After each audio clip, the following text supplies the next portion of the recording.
नमस्कार, आप सभी का दोस्तों स्वागत है हमारे इस यूट्यूब चैनल पर। दोस्तों आज हम टॉपिक, जैसे कि आप थंबनेल देख ही चुके होंगे कि आज मैं बात करने वाला हूं जो हर प्रकार के स्टूडेंट को दिक्कत होती है, चाहे पढ़ने में या नोट्स बनाने में, किसी भी प्रकार की जितने भी दिक्कत होगी वो आज का जो है वीडियो में हम जो है इसका जो है समाधान करने वाले हैं। ठीक है, तो सबसे पहले क्या करना है हम सबको कि पढ़ाई कैसे करनी है उस पर हम चर्चा करेंगे। ठीक, क्यों करना है? क्योंकि हमको लगता है कि पढ़ते सब हैं लेकिन सेलेक्ट कुछ ही लोग होते हैं। क्यों होते हैं, कैसे होते हैं, किस तरीके से पढ़ाई करते हैं, क्या करना हम सबको चाहिए, हम सब कहाँ भटक रहे हैं, इसके बारे में हम आज बात करने वाले हैं। ठीक है, तो सबसे पहले हम आज जो है बात करेंगे, हम यूजीसी नेट को लेकर के बात करेंगे। यूजीसी नेट ले लो, चाहे तमाम प्रकार के जो एग्ज़ाम होते हैं, हमको किस तरीके से कैसे जो है स्ट्रेटजी का जो है बनाना चाहिए, कैसे जो है पढ़ाई करना चाहिए, इस विषय में आज हम बात करेंगे। तो सबसे पहले आप सभी का स्वागत है, और जो भी इस वीडियो पर नए आए हैं इसको सब्सक्राइब कर लीजिए, जिससे आपको पहले ही नोटिफिकेशन चला जाए। ऑन करके रखिए, आपको जो है नोटिफिकेशन के ज़रिए आपको जो है सूचना मिल जाए कि किसी भी प्रकार की जो भी जानकारी मिले आप तक पहुंच जाए। ठीक है, तो आज हम बात करेंगे कि पढ़ाई कैसे करें। देखिए दोस्तों, पहली बात तो पढ़ाई के दौरान जो होता हमको जो है कई बातों को ध्यान में रखने की ज़रूरत होती है। जैसे कि सबसे पहले हमको सिलेबस चाहिए। जैसे मान लीजिए मेरे पास सिलेबस है, इधर आप देख रहे होंगे यूजीसी नेट का सिलेबस है। ठीक है, अभी हम बताएंगे कि कैसे क्या करना है।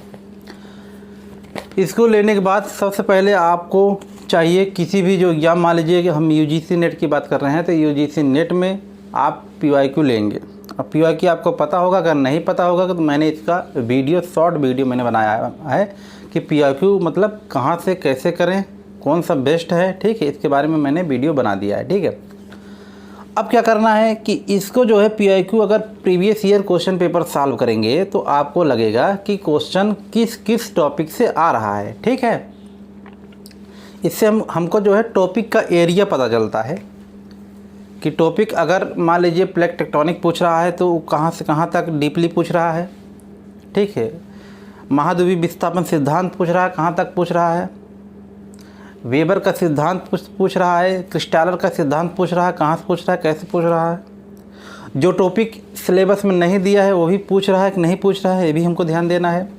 तो उसके पहले हमको क्या करना चाहिए कि आप देख रहे होंगे कि ये सिलेबस आपको डाउनलोड कर लेना है, या हमारे टेलीग्राम चैनल पर जिसका नाम है geography with Anupam Telegram channel बना है, आप इसको सर्च करेंगे तो मेरी तस्वीर लगी होगी तो उसको ज्वाइन कर लेंगे। तो वहाँ हर प्रकार का जो है नोटिफिकेशन का जो है वो लिंक भी दिया जाता है, और जो है सिलेबस या जो भी इम्पोर्टेंट सूचना होती है उसको जो है वहाँ शेयर कर दिया जाता है। तो जैसे मान लीजिए कि आप इसको सिलेबस ले लिए दोस्तों। अब कुछ चीज़ें मैंने, किताबें भी बहुत ज़रूरी होती हैं, क्योंकि आप जानते हैं यूजीसी नेट नोट्स, किसी का नोट्स पढ़ने से या किसी का मतलब नोट्स का फ़ोटो कापी करा लेने से नहीं लगता जो है कि ये जो है कि 100% जो है सिलेक्शन हो ही जाएगा। उसके लिए हमको जो है किताब पढ़ने की आवश्यकता होती है और प्रमाणिक किताबों की आवश्यकता होती है। अगर प्रमाणिक किताबों की जो है किताबों को जानना चाहते हैं, इसका भी मैंने हर प्रकार का मैंने धीरे धीरे क्या है कि वीडियो बना दिया है, किस प्रकार से कैसे किताब लेना है, क्या कौन सा किताब लेना है, कौन सा ज़्यादा सही है, कौन सा किताब मतलब लेने से कल का जो है अगर किसी भी प्रकार के क्वेश्चन में दिक्कत आती है तो हम उसको क्लेम भी कर सकते हैं, भाई उस किताब से मैं पढ़ा हूँ। अगर आपकी किताब प्रमाणित रहेगी, जिसका ISBN नंबर रहेगा, तो आप मतलब क्लेम भी कर सकते हैं। ठीक है, तो आप सिलेबस को डाउनलोड करेंगे और डाउनलोड करने के बाद उसको कम से कम 5 बार पढ़ेंगे। क्या? सिलेबस को पढ़ेंगे। ठीक है, किताब को तो मैंने बता दिया, कुछ किताबें बहुत इंपॉर्टेंट हैं। मान लीजिए अगर किताबें तो ऐसे 14-15 किताबें हैं यूजीसी नेट के लिए, लेकिन फिर भी अगर 5 से 6 किताबें आपके पास होना चाहिए जो बहुत ही इंपॉर्टेंट है। उसका भी मैंने शॉर्ट बुक लिस्ट में वीडियो में मैंने बता दिया है। अब इसमें क्या है कि आप इसको 4 से 5 बार जब सिलेबस पढ़ेंगे तो आपको लग जाएगा, जैसे कि टू द पॉइंट, मतलब आपको दिमाग में थोड़ा बहुत जानकारी सिलेबस का आ जाएगा। जैसे मान लीजिए कृषि भूगोल है तो उसमें भूमि क्षमता वर्गीकरण एवं भूमि उपयोग नियोजन, सस्य प्रतिरूप क्या होता है, सस्य संयोजन क्या होता है, फिर बेबर का, दोई का, रफ़ीउल्लाह का, इनका सबका क्या मॉडल है, क्या थियरी है।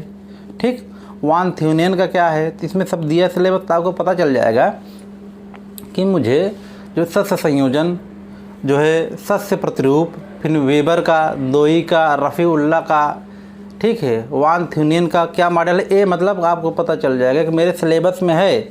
अगर कुछ पढ़े चाहे ना पढ़े, जो सिलेबस में उसको ज़रूर पढ़ना है, ठीक है। अब आप किताब ले लिए हैं तो मैं ये भी बताने वाला हूँ कि किताब में किस प्रकार से पढ़ना, क्योंकि किताब तो बहुत मोटी मोटी आती है, लेकिन उसमें सिर्फ मतलब कि आपको बहुत इम्पोर्टेंट चीज़ें ही पढ़नी है, सब नहीं पढ़ना है। आप अगर सब पढ़ेंगे तो एक किताब 2 महीने में नहीं ख़त्म होगा, ये भी जान लीजिए, ठीक है। तो सबसे पहले आप सिलेबस को डाउनलोड करके सिलेबस का अपने पास हार्ड कापी रखिए, नहीं कि टैब में है, मोबाइल में है, लैपटॉप में है, ऐसा नहीं, आपके पास हार्ड कापी होना चाहिए, ठीक है, ये आपके पास होना चाहिए। अब जैसे हम बात करें, जैसे कि मान लीजिए कि प्रादेशिक विकास। अब प्रादेशिक विकास का प्रारूप, औपचारिक और कार्यात्मक प्रदेश क्या होता है, अल्बर्ट का आपको जो है अल्बर्ट ओ हर्समैन का, गार्नर का, मिरडाल का ना, फ्रीडमैन का, ये सब क्या है आपको पढ़ना है, ये सिलेबस में लिखा है। तो अगर आप सिलेबस नहीं पढ़े रहेंगे तो आपको कैसे पता चलेगा, ठीक। तो इस बात को ध्यान में रखिएगा कि आप सिलेबस को डाउनलोड कीजिएगा, उसको 4 से 5 बार सिलेबस को ही पढ़िएगा, एक एक चीज़, तो इससे पता चल जाएगा कि मुझे पढ़ना क्या है, ठीक है। अब जैसे मान लीजिए कि मेरे पास ये जो है एक किताब है, मतलब किताब कैसे पढ़ना है इसके बारे में मैं आपको बताने वाला हूँ। तो जैसे मान लीजिए दोस्तों एक किताब है, अब एक किताब की मोटाई देख रहे हैं, ये किताब है औद्योगिक भूगोल एस.डी. मौर्य, ठीक। तो ये आपको किताब मिल गया। अब आपको इसमें से आपको जो है काम की चीज़ें ढूंढनी है, तो आपको पता है कि मेरे पास क्या है, सिलेबस है, मैं सिलेबस को देखूँगा, ठीक है। अब सिलेबस को देखूँगा, फिर उसको मैं इसमें टॉपिक लिखा रहेगा औद्योगिक भूगोल में क्या है, वेबर का है, हुबर का है, अगस्टलास का है ना, डी.एम. स्मिथ का है। तो मैं सबसे पहले जाऊंगा यहाँ पे, देखूंगा मेरे काम की चीज़ नहीं है कि नहीं है। शुरू में विशेष सूची दी रहती है, तो विशेष सूची में आप देखेंगे कि अवस्थिति, देखिए औद्योगिक अवस्थिति सिद्धांत यहाँ लिखा है, और यहाँ दिया है वेबर का, लास का, हुबर का, इजार्ड का, स्मिथ का। एक पूरा यूनिट, जो अध्याय नंबर जो है 5 है, ये मेरे लिए इम्पोर्टेंट हो गया, क्योंकि ये पूरा टू द पॉइंट दिया है। अब इसको पूरा हमको पढ़ना है। अब पढ़ना कहाँ तक है, कौन कौन सी चीज़ें हाईलाइट करनी है, ये हमने आपको बता दिया था कि आपको PYQ previous year question paper solve करेंगे, तो वहाँ से पता चल जाएगा कि क्वेश्चन का लेवल क्या है, ठीक। आपको जैसे पढ़ेंगे तो आपको याद आ जाएगा कि जो है कि नहीं मैंने ये पढ़ा था, तो इसका मतलब ये आया हुआ था, तो इसका मतलब इम्पोर्टेंट है, तो उसको हाईलाइट करेंगे। अब ऐसा थोड़ी है कि आपको जो है अब हर चीज़ आपको पढ़ना है, वही पढ़ना है जो एग्ज़ाम में पूछा जाता है, जो पहले से पूछ चुका है, उससे क्या है थोड़ा उसके एक्स्ट्रा पढ़ लेंगे, ठीक है। इसी प्रकार से आप देखेंगे, जैसे प्रादेशिक नियोजन एवं विकास है, ये भी किताब आप देख रहे होंगे। मैं सिर्फ दिखा नहीं रहा, मैं सिर्फ बता रहा हूँ कि कैसे पढ़ना है, क्योंकि किताब की चर्चा मैंने पहले ही कर दी है। तो इसमें क्या है, इसमें हम देखेंगे विशेष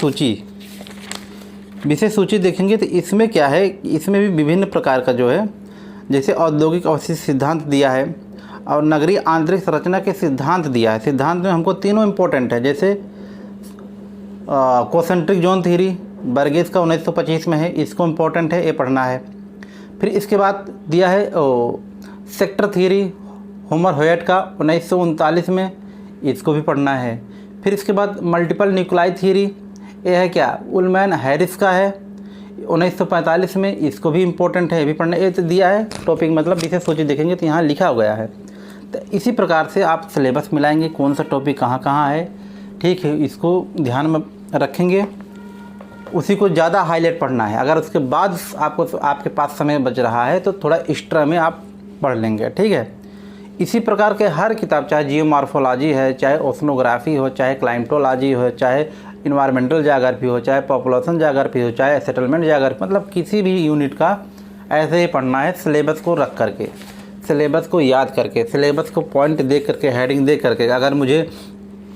अगर लिख गया है कि मान लीजिए मुझे जो है वैश्विक आर्थिक खंड भारत का प्रादेशिक विकास देखना है, तो उसको देखना है हमको खोज के, ठीक है। तो इस प्रकार से पढ़ाई करेंगे तो हमें लगता है कि एकदम पूरा जो है कि किसी खास मतलब किसी खास परीक्षा को ध्यान में रखते हुए पढ़ाई किया जा रहा है। मतलब चाहे किसी भी परीक्षा को मतलब तैयारी कर रहे हो, चाहे यूजीसी नेट है, चाहे मान लीजिए कि वनडे की ही तैयारी क्यों ना कर रहे हो, चाहे टीचर में किसी भी चीज़ की तैयारी कर रहे हों, तो आपको इस प्रकार से जो है दोस्तों, मुझे जहाँ तक लगता है कि इस प्रकार से आपको पढ़ना चाहिए। नोट्स मिल जाए तो ठीक है, नोट्स को पढ़ लो, लेकिन केवल नोट्स के ही आधार पे या केवल नोट्स के ही भरोसे आप बिल्कुल मत रहिए। ठीक है, कुछ अपने ऊपर भी मतलब काम कीजिए, किताबों को पढ़िए, सिलेबस देखिए, हर चीज़ करिए, उसके बाद तब पढ़ाई करेंगे। मुझे लगता है कि ये पढ़ाई आपका सार्थक जाएगा, कम समय में ज़्यादा आउटपुट निकलेगा। ठीक है, तो ये रही दोस्तों आज के बारे में जानकारी कि कैसे मुझे क्या पढ़ना है, सिलेबस कैसे कवर करना है। ठीक है, तो पढ़ने को तो बहुत सारी चीज़ें हैं, लेकिन किस तरीके से फोकस रहकर किस तरीके से हमको टू द पॉइंट पढ़ना है, इसको भी हमको ध्यान में रखना चाहिए। तो अगर किसी प्रकार की कोई दिक्कत हो तो आप कमेंट में कर दीजिए, मैं हर कमेंट का जवाब देता हूं। बस थोड़ा 2-4 घंटे का जो है समय लग सकता है, तो उसको जो है आप कर सकते हैं। या किसी अन्य विषय के बारे में जानकारी चाहिए आपको तो कमेंट कर सकते हैं। मुझे लगता है कि इसमें बहुत सारे मतलब बच्चों को दिक्कत होती है। अच्छा, यहाँ से शॉर्ट नोट्स भी बना सकते हैं। मैं भी आपको एक टेक्निक बता रहा हूँ। जैसे मान लीजिए कि मान लीजिए कि जो है कि concentric zone theory, sector theory, multiple nuclei theory, ये सब है। तो इसका शॉर्ट नोट्स कौन दिया, कब दिया, इसमें क्या क्या पॉइंट इंपॉर्टेंट है, उसको बना लीजिए, वही शॉर्ट नोट्स है। ऐसे नोट्स तो ऐसे ही बनता है। ठीक है, अब जैसे मेरा क्या है, अब इसमें देख रहे हैं एक छोटी सी डायरी है, पतली सी डायरी है। अब इसमें मैंने लगभग 600 जो थ्योरी मॉडल और सब है उसको मैं नोट कर लेता हूँ जो पढ़ाई के दौरान। अब एक देख रहे हैं, इसको क्या करता हूँ मैं, नोट कर लेता हूँ। आपको दिख रहा होगा, देख रहे हैं ये सब कम से कम 500 से 600 थ्योरी किसके द्वारा दिया गया है, मॉडल किसके द्वारा दिया गया है, किताब किसके द्वारा दिया गया है। ठीक है, कौन सा शब्द किसके द्वारा दिया गया है। ये 10 से 12 क्वेश्चन आपको इम्प्रूव कराता है। क्यों, आपका पढ़ने का मन नहीं है, आप नोट्स करके रखे हैं, पतला सा है, छोटा सा एकदम, बिल्कुल आप उसको पलट के देख रहे हैं। ठीक, तो बार बार देखने से, बार बार जो है पढ़ने से चीज़ें याद, अच्छा हाँ, एक बार पढ़ने से याद भी नहीं होगी, उसको बार बार वही चीज़ें रिवीजन करेंगे करीब 5 से 7 बार, 10 बार, तब आपके दिमाग में बैठेगा कोई चीज़। ठीक है, तो अब वीडियो लंबा हो रहा है, अब इससे आगे मुझे नहीं लगता है कि अब कोई पॉइंट रह गया है। जो बताने वाला था मैं बता चुका हूँ। अगर कोई विशेष प्रकार की कोई दिक्कत, कहीं समस्या है तो आप कमेंट कीजिए, उसके बाद में उस समस्या का समाधान खोजने का प्रयास करेंगे। ठीक है, तो अगर आप जो है मेरे टेलीग्राम चैनल से नहीं जुड़े हैं तो यहाँ आपको जो है दिख रहा होगा लोगो, यहाँ पर जो है आप क्या करेंगे, स्कैन करके आप ज्वाइन कर सकते हैं। वहाँ पे कंटेंट प्लस जो है इम्पोर्टेंट जानकारी दी जाती है। ठीक है, बहुत बहुत धन्यवाद।